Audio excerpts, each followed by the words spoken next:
Hi, and welcome to Group 3's demonstration.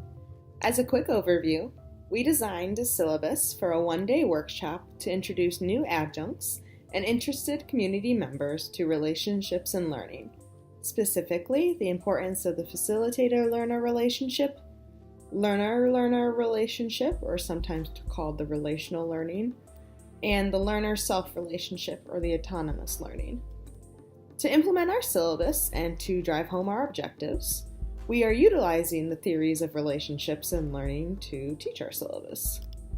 How this looks in action is from our icebreaker activity that allows for participants to create relationships with other learners and for the instructor to learn about the participants, to the participants updating their own lesson plans to incorporate relationships by first working by themselves in the learner-self relationship, and then in small groups utilizing the learner-learner relationships. Both of these will be discussed later in this demonstration. To demonstrate our syllabus, we have produced a brochure to market and introduce our workshop, recorded a snippet of an icebreaker, created a worksheet to assist participants in updating their lesson plans to incorporate relational learning, and developed a group reflection activity. We hope you enjoy. The icebreaker we chose for our workshop is 2 truths and a lie about my teaching experience.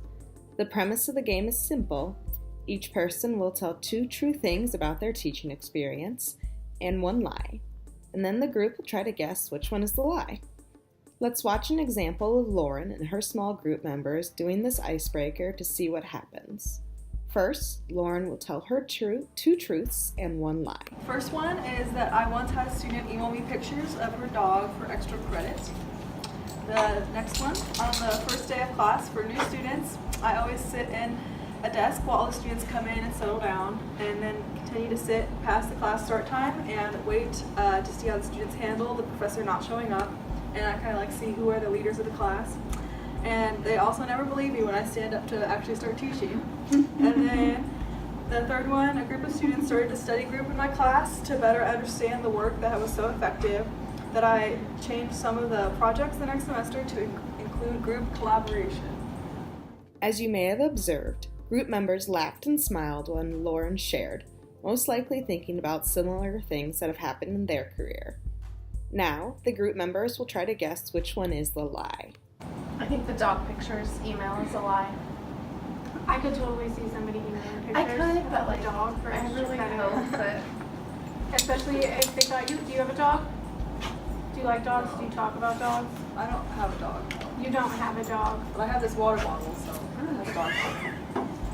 Yeah, okay. Maybe.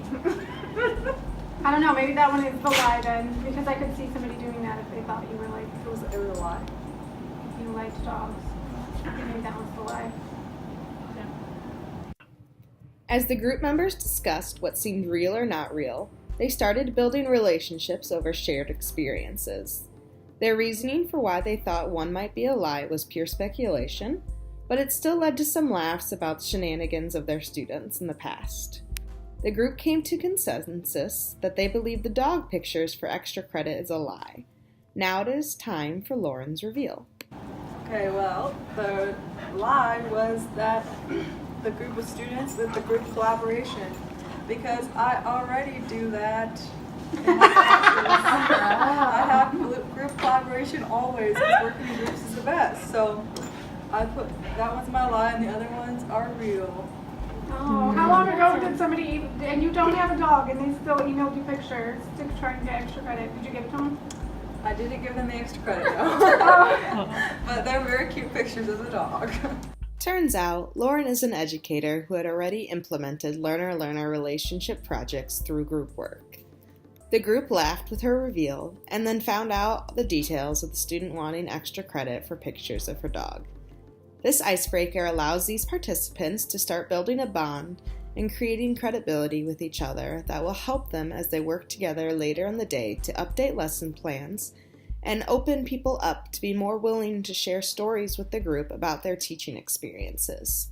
Additionally, facilitators can listen in and pull out experiences they want to highlight throughout the day.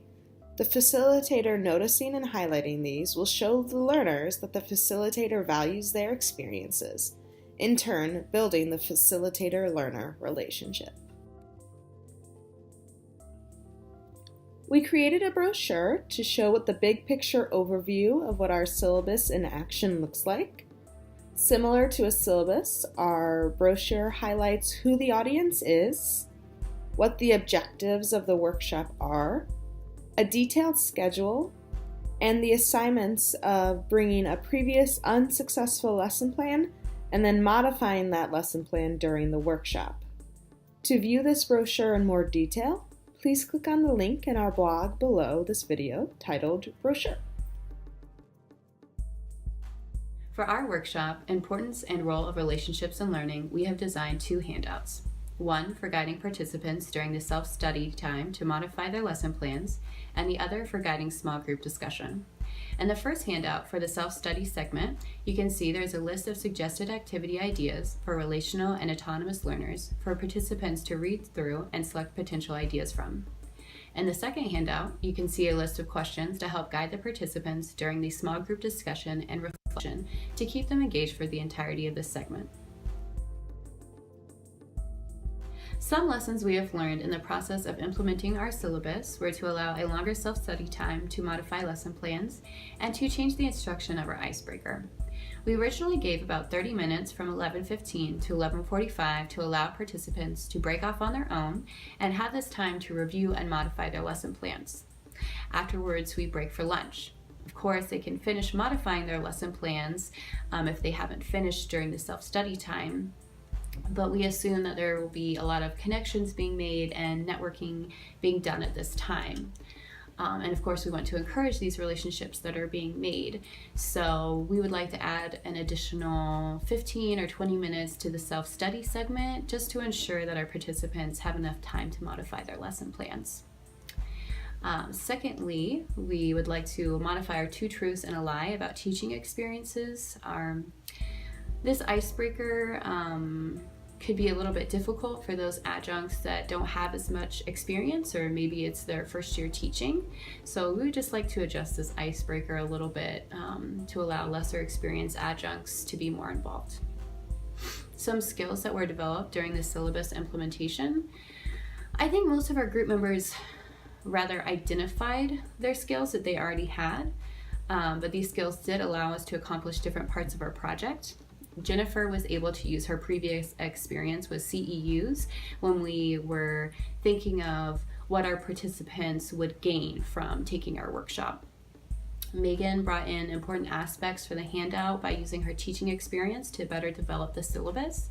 And Emily and I have used and strengthened our video editing software skills to come together and create a multimedia format for our final demonstration. I think the most important lesson for the implementation of our syllabus and the course in general that we learned was our constant communication as a group and taking advantage of ways to communicate other than meeting in person. We are in an online environment and we don't live close to each other. So embracing Skype and emails to communicate rather than being upset we couldn't meet in person. This really allowed us to bounce ideas off of each other and create a realistic syllabus design and final demonstration that we are all proud of.